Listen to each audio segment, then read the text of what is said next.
when I was walking down that trail down the Grand Canyon, Yeah. there's two guys that were coming up, and they just said, "Oh, by the way, there's a snake. If you want to see it," kind of deal. And of Yeah. course, as soon as someone says snake, it's like, "Are you kidding me?"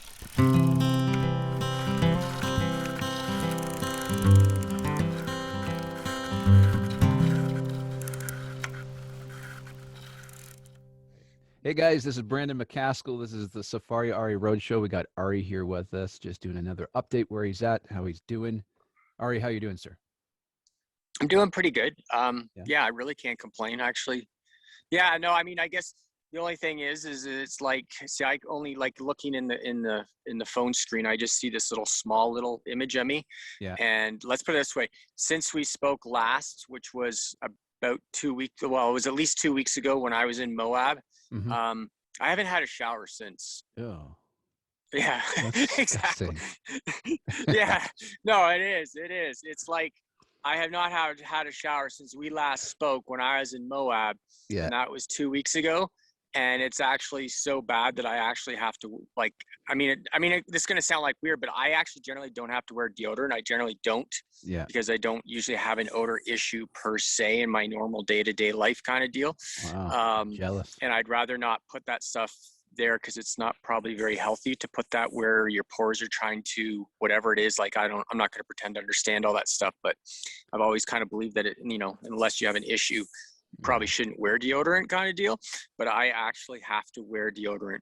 And that's pretty rough. So I don't even, but anyways, I digress. So yeah. So last time we spoke was Moab. I am at the south rim of the Grand Canyon. In fact, just sort of that way, I'm going to say about 500 feet is the Grand Canyon, which is actually pretty cool to be at the Grand Canyon, but I'll get to that in a second. So anyways, lots happened since I left Moab. So within a day or two of leaving Moab, I actually lost my last remaining grandparent, my grandfather.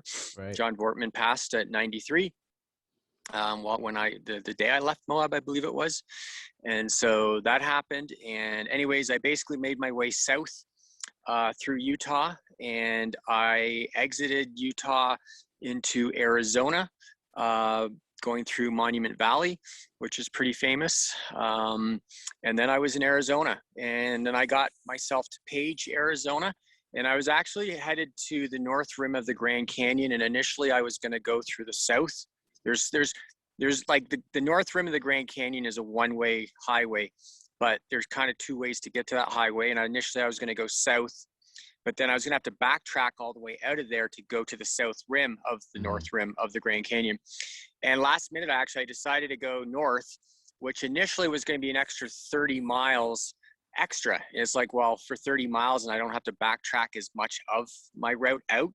Yeah. And then what happened, then I got to see Lake Powell and Glen Canyon and the Glen Canyon Dam. So that was pretty cool. And then I was back into Utah once again. So I guess, that would have been my second time into Utah, obviously, because I had just left a few days earlier. And then I actually went to visit this really cool canyon called Buckskin Canyon. I actually had to bike 10 miles down this gravel road. And there was this really, I don't know if you saw the photos, but these really cool, just this narrow pathway between rock walls. And it's just, you can't get lost because it just goes one way, but it's like some areas are like basically just as wide as my body is kind of deal. And then some of it's like 4 or 5 feet wide or whatever, but they're potentially 100 or so feet high. And anyways, the rock is all curved, and so it was actually really cool. I went to visit this Buckskin Gulch, and then I backtracked out of there, and then I had to bike another 20 miles on a gravel road, which is not a lot of fun with my load, but anyways, I did it. I biked out of there, and then within a day, I was actually on I just turned 48 on May 18th. And literally that evening, I arrived at the north rim of the Grand Canyon. And it was actually kind of funny because I had just arrived at the Grand Canyon. And I was literally, within my first 10 minutes or whatever, give or take, of my viewing of the Grand Canyon. Yeah. And my parents actually called me for my birthday. Oh, yeah. And so I'm on the phone on this rock looking over the canyon. And then my mom goes to my dad, well, we gotta sing. And I'm like, you're kidding me, right? So it'll be a moment that obviously I'll never forget as long as I live. But on my 48th birthday, I'm overlooking the north rim of the Grand Canyon with my phone, and my parents are singing happy birthday to me. Yeah. Completely unplanned that everything happened that way. But it was actually kind of cool. And it was actually kind of interesting because I kind of arrived in the evening at the end of the day, and so the sun was setting.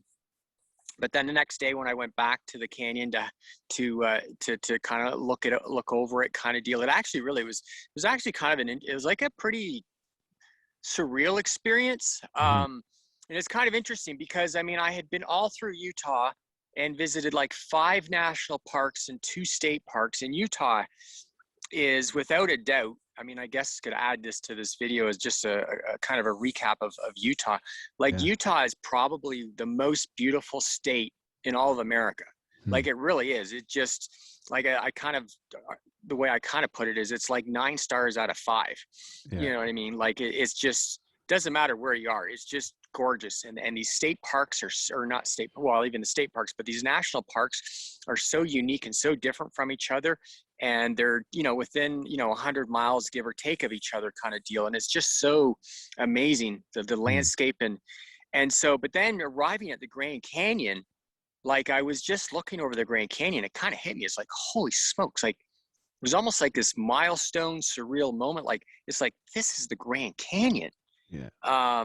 And so, whereas, like the national parks in Utah, as beautiful they were, I don't know, it's just being at the Grand Canyon was like, holy smokes. It kind of hit me like, holy smokes, this is the Grand Canyon.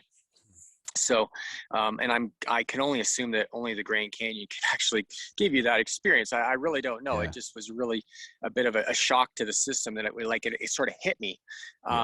So anyways, so I spent 2 nights at the Grand Canyon. I should mention, like, just for people. So you have the North Rim and the South Rim. And so I was at the North Rim, and they say, I think if I recall, they said like 5 million people visit the Grand Canyon every year, I think it is, but almost nobody goes to the North Rim. The North Rim is very isolated. It's the South Rim, which is where I am right now, where all the tourists go. And it's where it's kind of the fancier. Like, so if you go to the North Rim, basically it's like this, I think it's like a 45-mile one-way road, and there's a lodge at the end of the road, and there's a campground, and there's like a general store, and that's like it kind of deal. Like, there's nothing. And so anyway, so I obviously visited like around the rim where the lodge is. That's kind of the main hub. But then there's a trail, and I'm escaping me. It's some word I can't pronounce, but there's one main trail there's a bunch of trails, but there's one main trail where the people that actually hike from north to south or south to north that they take. And so the next day, because there isn't technically a lot to see at the North Rim, I actually hiked 5.5 miles. I believe it was 3,000 feet into the the Grand Canyon. So but like, that's the thing. It's like 5.5 miles down, and then it's 5.5 miles up. And that's the thing, is it's not, other than maybe like the odd 10 or 15 foot flat, lane or path, it's basically up or down. It's like the trail system of the Grand Canyon. And most of these were all developed almost 100 years ago, give or take 80 to 100 years ago. It's just switchback. It's just because literally it's just up, down. And it's just crazy how they've made these trails. And let me tell you, climbing 5.5 miles straight up is but hey, it was it's awesome. It was an amazing experience actually to go all the way down and then climb all the way up. And then anyway, so after 2 nights I left, and then I got myself stuck in my first sandstorm. It was kind of crazy because, and that's the thing, is like the Grand Canyon is fairly high elevation. So I was fairly high up, And then then you go into some valley, I don't even know what it's called, but when you kind of leave that elevation area, there's a viewpoint off the road, and I'm looking across this massive valley, and you can see the sand blowing, Yeah. and it's like, oh my goodness. But I got no other choice but to move forward, kind of deal. Yeah. And so anyways, so I made my way down into the valley, and like strong winds and everything. And it was actually cool for a while. It was almost like the Red Sea parting, because I could see the sand in front of me, and it was like, say, 300 feet in front of me. But Yeah. as I kept moving, the sand kept moving away and away from me. But it's like, I was like, am I going to make it actually across this highway without, because like I said, it was literally like the storm was like moving. Yeah. But I actually ended up getting caught. Like, I did catch up to the sandstorm, and it's probably the best way to kind of describe a sandstorm in a way is it's almost like a blizzard, like in the winter for Canadians. Like basically I needed like half my lane, because the wind was like, because obviously because if it's sand blowing, it's obviously very, very, very strong winds. Yeah. And so I needed almost half a lane, and there's no shoulder on these highways.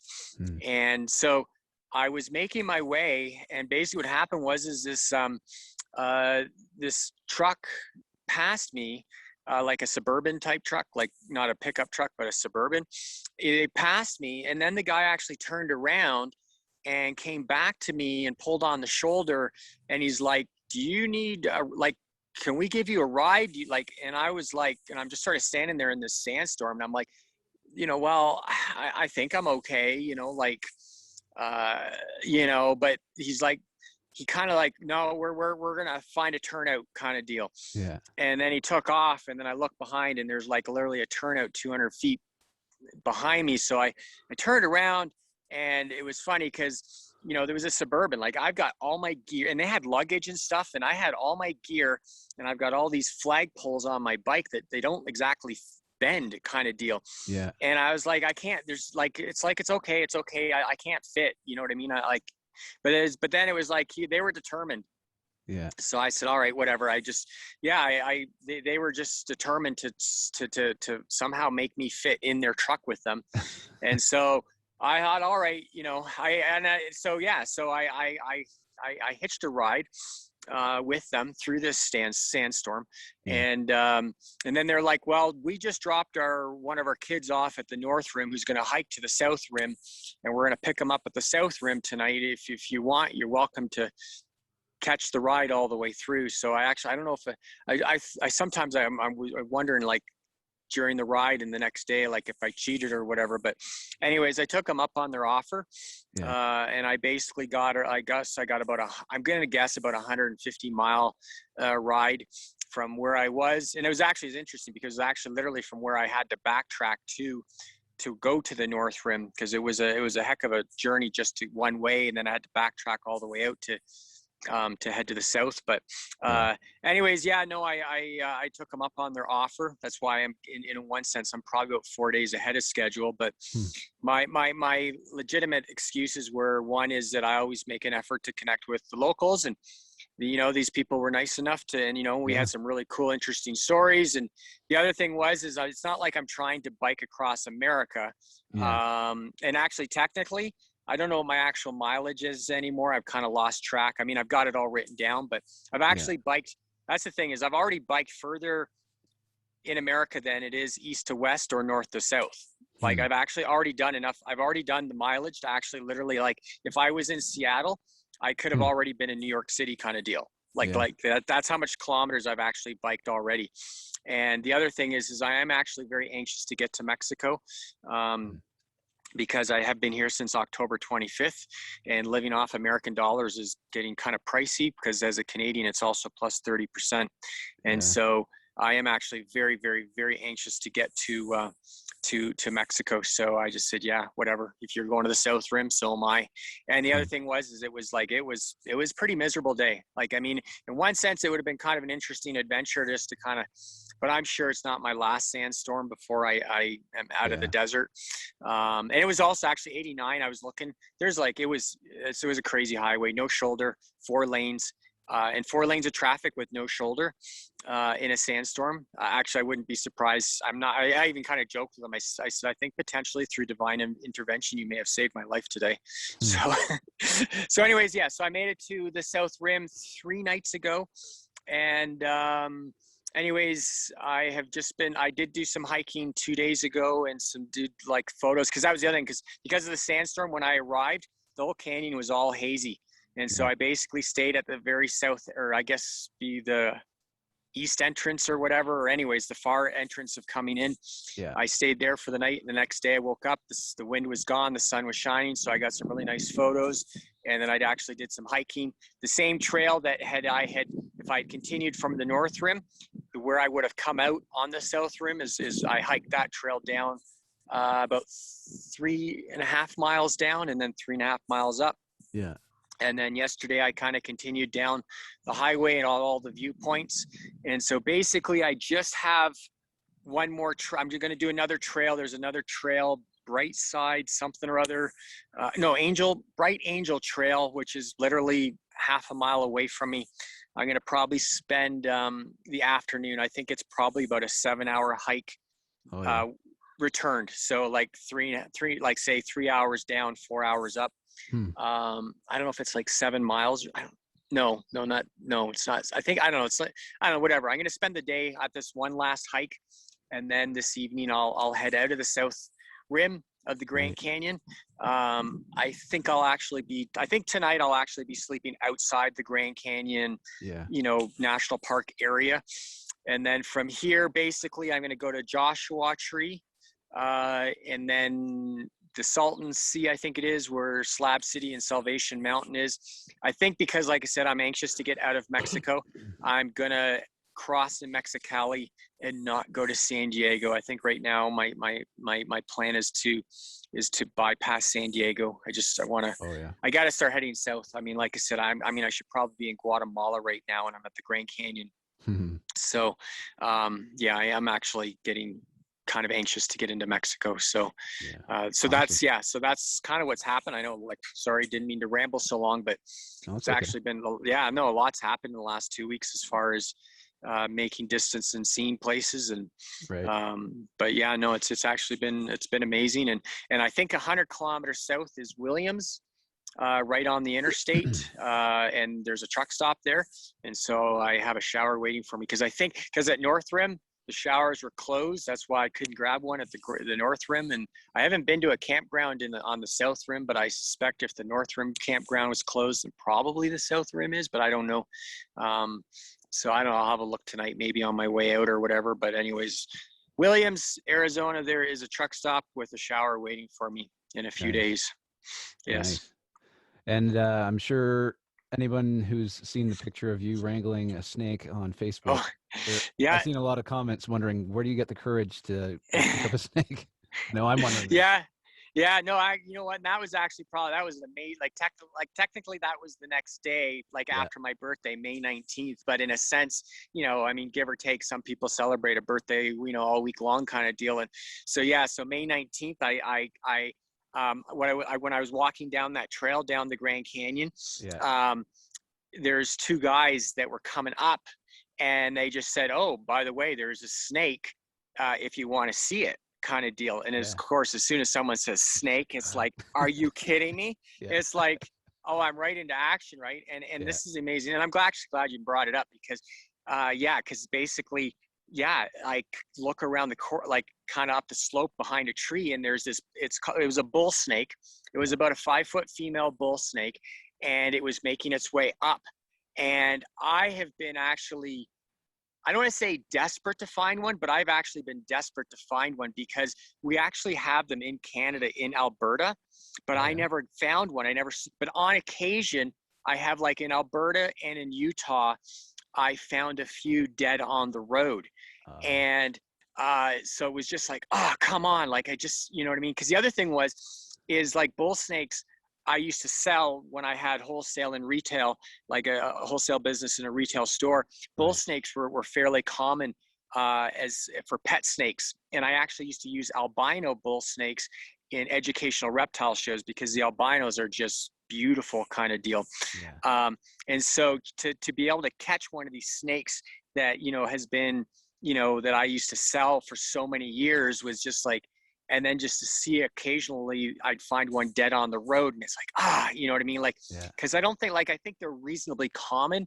Like, and actually if like backtracking to Utah, going through Goblin Valley, I came across a gopher snake, which is like a cousin to the bull snake. So, Yeah. I sort of took that as a constellation prize. Like, well, at least I found a gopher snake in Utah when I was on my way to Goblin Valley. So like, that was really cool. But then anyways, so these guys are like, yeah, there's a snake. And I look and it's this bull snake. And I was like, oh my goodness. Oh, I've been wanting to, like, literally almost, I'm going to say like 10 months.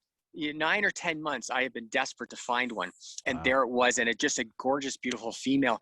And so I just kind of shimmy up the slope, and I could tell the way he was kind of moving slow, and I could just tell he had a good temperament. Like the gopher snake I found, he was really hissy, but something had kind of chewed on him earlier in the day, so he had a reason to be hissy and pissy kind of deal. But I just could tell that this one was very docile, and I just instantly picked it up.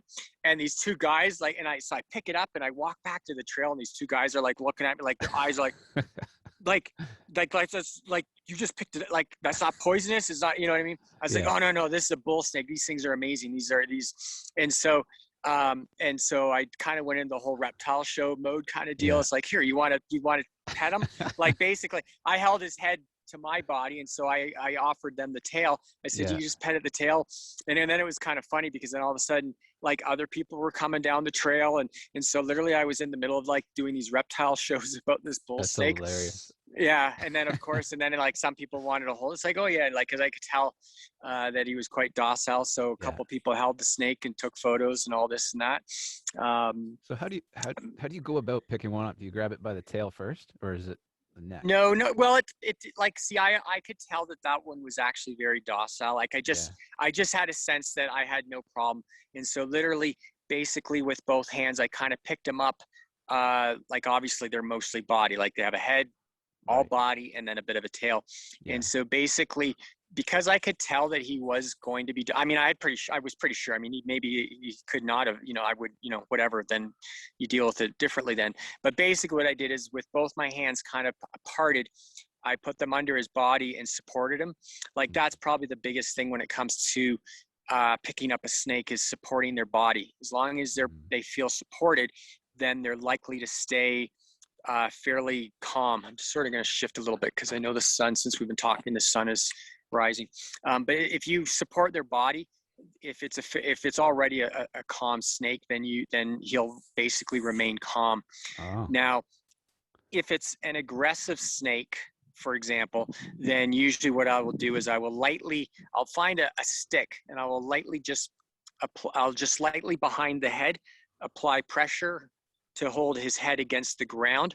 And then while holding his head against the ground, I can take my other hand in behind his neck, and then just, and I don't squeeze. You never squeeze, or you just apply a little bit of pressure, just enough that he can't wiggle out kind of deal. So if he had been aggressive, I would have just sort of pinned him behind the head, just enough to hold himself in place, just for a matter of mere seconds. And then my other hand would come in and just get him, just hold him behind the neck, and like, not pinching, just enough, because I mean, obviously it takes a little bit of experience, but you can, I mean, snakes are strong, but you can apply just enough. It's like, I mean, like, not that I can relate to holding a baby, but you know what I mean? You've got a little kid, right?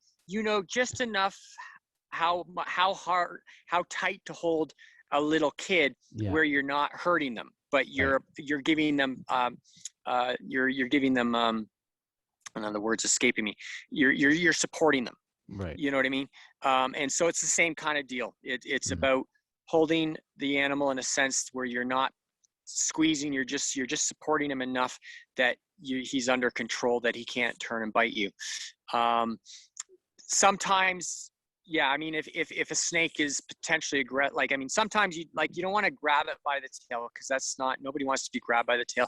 But sometimes, depending on the situation, sometimes you do, in a sense, if you're trying to pull the snake out in the open, where you're trying to get him in a better position to pin him behind the head. Sometimes, you will pull, but you don't really pull it. You just sort of pull the lower body kind of deal, just out into the open, and then you kind of release, and then then you go for the kind of to apply pressure behind the head.